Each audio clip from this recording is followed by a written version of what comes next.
Ande zawe lama Rinpoche lage shore pime deyo. Karin chenpe goni je zonde kasonte je ngade zade so. So greetings to everybody. So now we continue the 7th chapter of Bodhicharyavatara, which is on diligence. We went through the first stanza and also the first line of the second stanza, which is to introduce, to describe what diligence means from the Buddhist point of view, which is diligence means joy in virtuous ways, joy or enthusiasm in positive actions or virtuous actions. That is what we call diligence, the joy. Now, in order to practice diligence, first we have to understand what are the things that obstruct us from being diligent. What are the opposite of diligence, and then we have to work on them. So here first we have to understand or recognize the opposite of diligence. And the opposite of diligence is called laziness. But what laziness is, we have to understand, and then one by one we have to work on them. So here it says from the second line of the second stanza, its contraries have been defined as laziness. Its contrary, the opposite of diligence is defined as laziness. Now this laziness has three different types of laziness. The first is the laziness, what we usually call as laziness, which is procrastinating, not doing what we are supposed to do,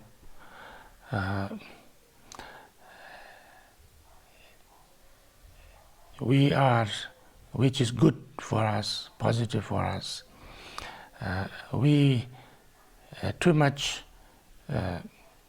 attachment to doing nothing or sleeping or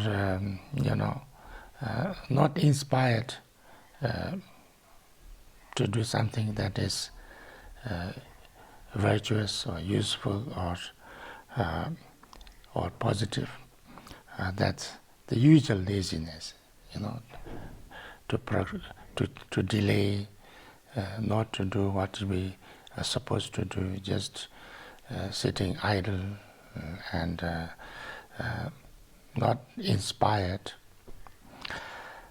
The second laziness is inclination for unwholesomeness. We are active. The second laziness is we can be very active and we can be very busy or doing lots of things, but doing unwholesome things, doing things which is bringing problem and trouble to ourselves as others, now or in the long run,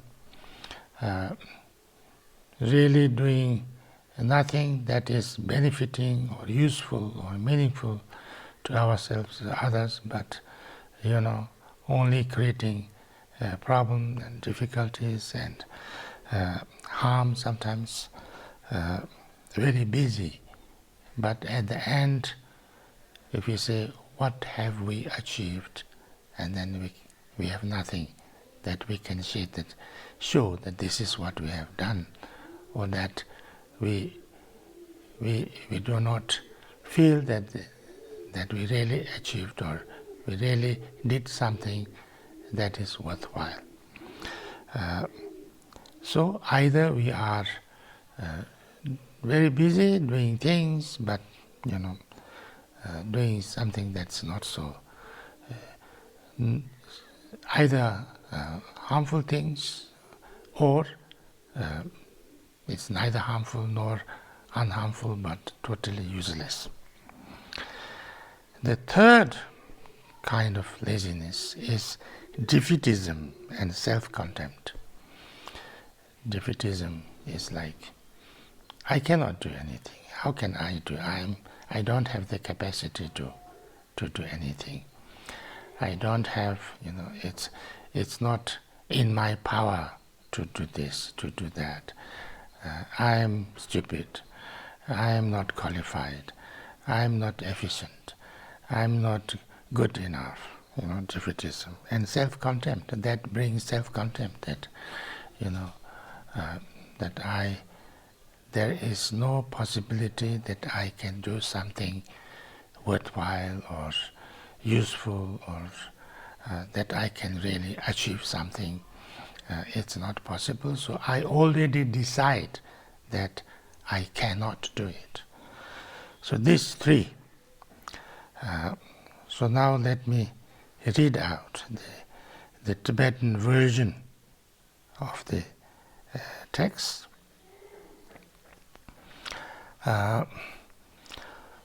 Te mento shu xie xa le lo nge la xianpa tong zhilu da nye pa os. So the mento shu, the opposite of the diligence, is lelo, and then shawa ngemba la xianpa, and zhilu, which is danye nyepa, these three. So I think I have more or less described the three lelos, three laziness. Now, how to work on them? How to get rid of these three different kinds of laziness?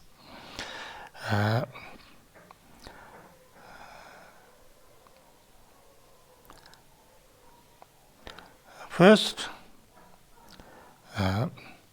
to generate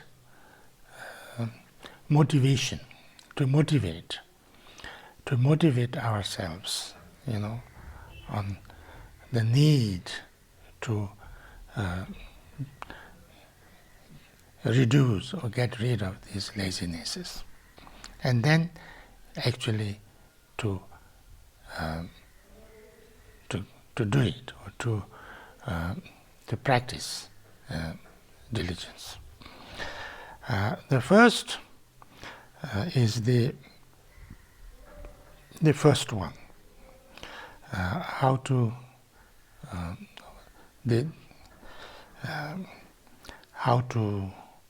understand, or how to motivate ourselves from being lazy in the first kind of laziness, that I am too much kind of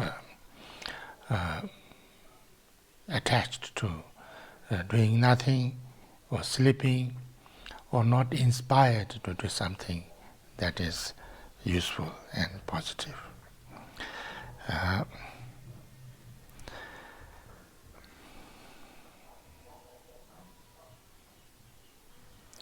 So there,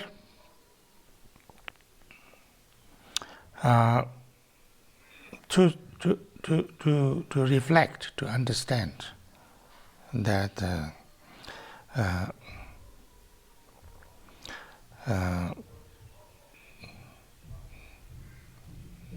that the life is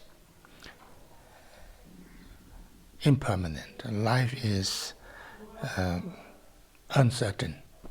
to reflect on that impermanence, and then to think about what can happen if I don't do something positive this time, in this life, if I don't diligently work on something positive. So this first, let me read out the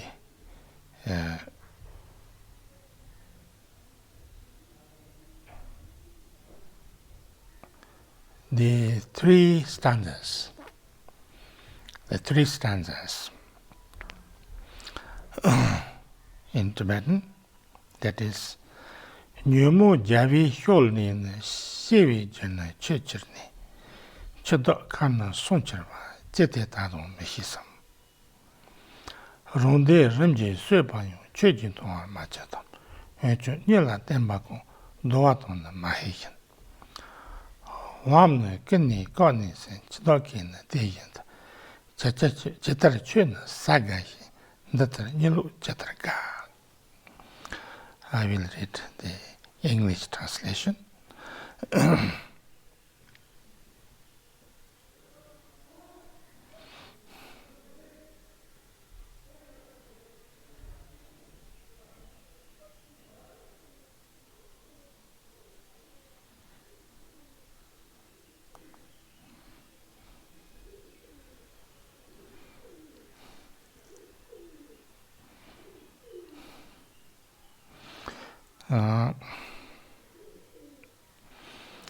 Now this is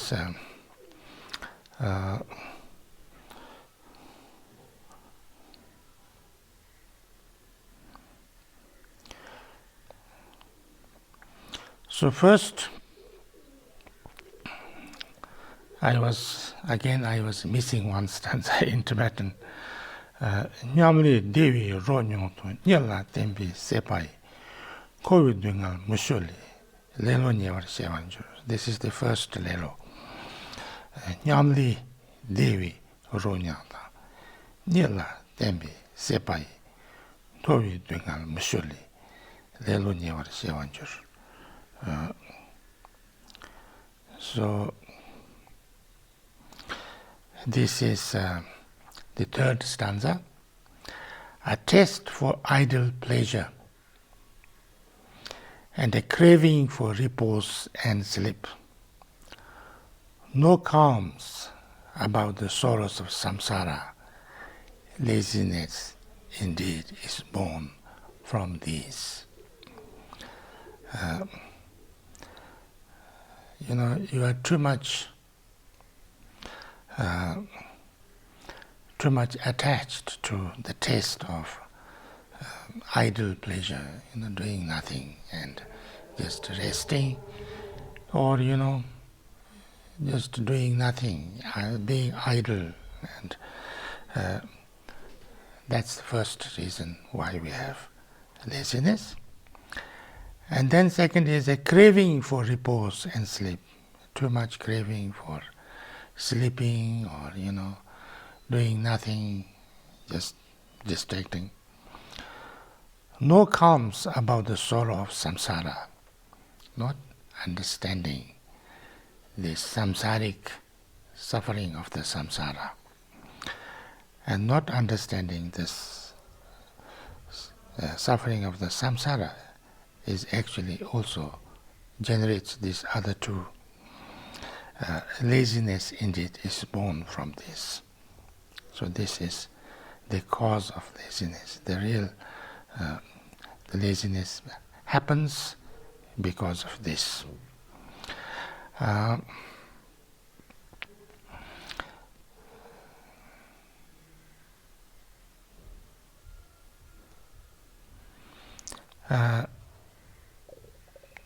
So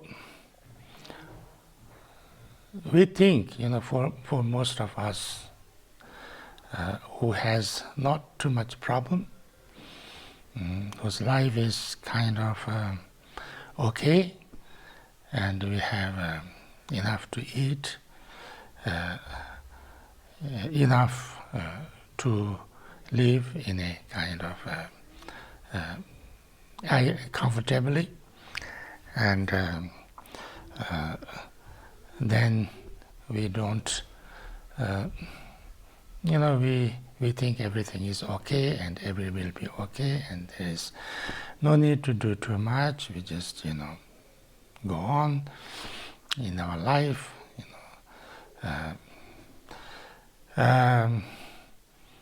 get up, go to work, do something that is necessary, and then sleep, relax, have a drink, and watch TV a little bit, entertain ourselves a little bit, and then go to sleep. And we don't have the inclination to do something that is helping other people, that is improving ourselves, working on our transformation, or anything like that. So that is, the first thing here said is that we are not, we don't understand the suffering of the samsara.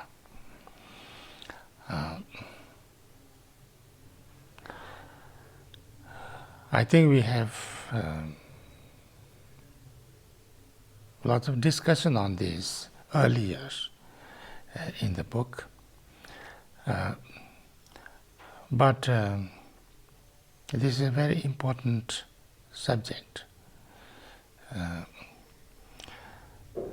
If you look, many people, when something goes wrong, like this pandemic comes, or something happens like economic problems, or the wars, or any kind of problem happens, and then they think, oh, it is because, those people, some other people, or some other country, or those in the government, or those who have the responsibility to provide for us or protect us, they didn't do good enough, or they are not good enough. We have to, those who are causing these problems, we have to punish them. Or, we think that if we do those things, if we protest, if we get rid of those people, our leaders, or those people who are causing these problems, then our problem will be solved, and then we have no problem. And that's why, the world has been always in turmoil, fighting against somebody, fighting for somebody, trying to punish somebody, getting rid of some things. And we have always tried to change things from outside.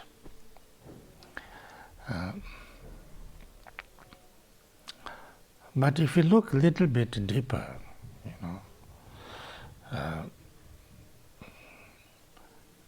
it is not possible to get rid of all our problems and troubles and just by changing things, changing people. Because, if you get rid of one set of people, there will be another set of people, and they create the same problem. If we defeat an enemy, there will be another enemy. And we do away with one problem, another problem comes. Because we are all in this samsaric state of mind, lots of negative emotions. I think I stop here because it's only 20 minutes. So thank you.